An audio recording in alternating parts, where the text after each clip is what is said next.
Next, I want to talk about the blanket inspirations. Here's a couple inspirational people. Okay, so the first one is the Carnival blanket, and it's inspired by church window quilts. I've only made like one quilt in my entire life, and I'm always working on one, but I never finish one. I actually made a seat cushion using this technique as a teenager, and I thought it was so cool, and I always remembered it. And so it's the inspiration for this blanket. And Rachel Harold is the knitter for this one. And Picnic is inspired by the Ohio Star quilt block. And so I have a bunch of examples of it here. The blanket is on the right-hand side. And this one was knitted by Sonia Savulian, and I hope I'm not butchering your name. And the next one is Sunburst. And this one is inspired by Dresden plate quilts. So these were popularized in the 1920s and 30s as scrap blankets. And this is Pulsar. So this design is kind of an homage to two things. One is it's an homage to my mom and all of these kind of, we refer to them as ripple Afghans that she's made over the years. She's now 90 years old and she still knits, still makes blankets. Also, I gave up knitting for a very long time because I was working and raising a family. I didn't give it up entirely, but I just didn't do as much. And I decided to kind of get back into it in a big way. And so I made this blanket called the Great North American Afghan. And it exposed me to a lot of different knitting techniques, not all of which I enjoyed, but it was a great fun blanket to make. I highly recommend it. And this one block I always remembered, and it's pictured here at the bottom on the right. It uses a 3-needle bind off in order to have this kind of ripple technique going and to decrease stitches going towards the middle. And on this Pulsar blanket, that 3-needle bind off occurs in these corners. And after you finish kind of the ripples here, you then do the 3-needle bind off to get rid of these stitches and to start off the next set of ripples on a smaller number of stitches. So, and that block was designed by Charlotte Morris. This blanket was beautifully knitted by Lynette Graham. So the next blanket is Ribbons. This is an interpretation of the Storm at Sea quilt. And this quilt originates from around the turn of the century, that other century, the 1900s. You can see here some inspirational pictures. I love this quilt design. It has these 3 different types of blocks. It has a diamond block, and it has a large square and a square block, and then it has the small square and a square block. It's arranged with the big one in the middle, these diamonds along the sides, and then the small ones in the corners. And depending on how you color these different shapes, you get entirely different looks. So this is the exact same arrangement, this one, and this one, and they look very different just because of how they're colored. Mine, I decided to make it look kind of like ribbons that were twining around the blanket. So you have like kind of a diamond shaped ribbon, and then you got these other ones here that kind of form an X with the blue. And this blanket was also knitted by Lynette Graham. Hip to be Square. This is inspired by a traditional handpiece quilt block that I saw. And so I'm using some of the shapes in here, like these triangles.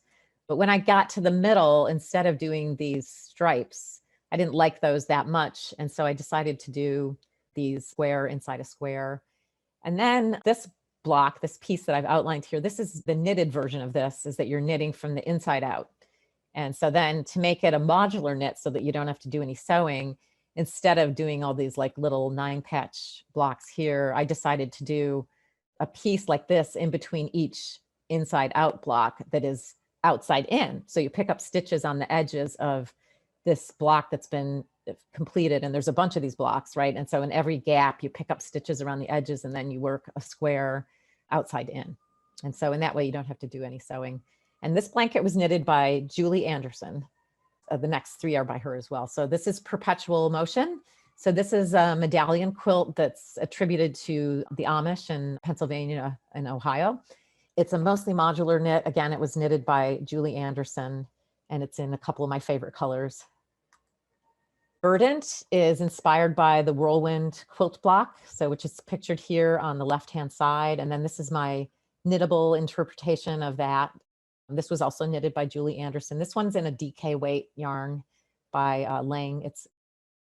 Here's Prisma. So we talked about Prisma before because this was like this blanket that I had tested on the testing group, and really was the first blanket that I thought, well, wow, I really like the construction of this. And I had a lot of other ideas like this blanket for construction, but it's really inspired by this quilt picture that I saw.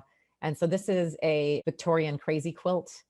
These were popularized between 1875, like the end of the Victorian era. That's when people used to like to have mementos, like they would take fabrics of clothing and special occasion and little bits of this and little bits of that, and they would put those into a quilt.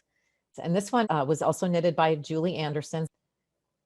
The coast blanket is inspired by one of my favorite places to vacation since I've lived in California, which is the Hollywood and Silver Strand Beach area, which is a little north of LA.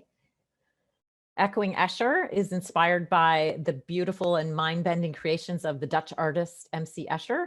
Probably seen his designs, they're kind of like all over the place. This is one of my favorites and one of his very famous ones where depending on where you look in the picture, you think that you're looking at it from a different perspective. This design is like a similar, but on a much smaller scale idea where depending on what you focus on in the blanket, you see different shapes emerging like large diamonds, small diamonds, and so forth.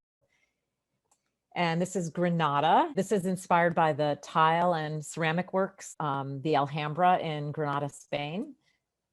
This is Horizons, inspired by the rolling hills and vales of various parts of the US and the UK. I chose these kind of stippled yarns for this one because I felt that they most look like the variability of landscapes. This is Kaleidoscope, and it's inspired by just my realization that it was possible to knit these, from the center, these shapes that kind of just keep going out and out. And then I used inspiration from kaleidoscopes for coloring the blanket with a lot of different colors. This is Metropolitan. The shapes in this blanket were suggested by this tile that I saw. Kind of had these like pointy, 4-pointed star things, and then these 8-pointed shapes that were nested between them. Just in case you don't see exactly how the shape is translated, this is how the shape translates to the blanket. And then, because it's really easy to do striping and knitting, just carrying the yarn color that you're not using, I use that to advantage a lot to add details to the design. So you can see in all these shapes, I used a lot of striping. This is the Pueblo blanket. I actually have this one here. I knitted this one. The design is another homage to my mom and her ripple Afghans.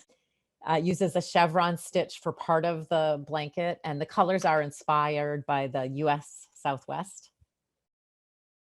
Rivers is a design that I did in 2016 for Interweave Knits magazine. It appeared in the fall edition of the magazine. The theme for the proposal that I submitted to was blankets that were inspired by the Hudson Bay blanket colors, which are shown on the left there. And it's always a white background with these primary stripes plus green. I came up with like 4 different ideas and they wanted this one, and this is the only blanket in the book that had been previously published.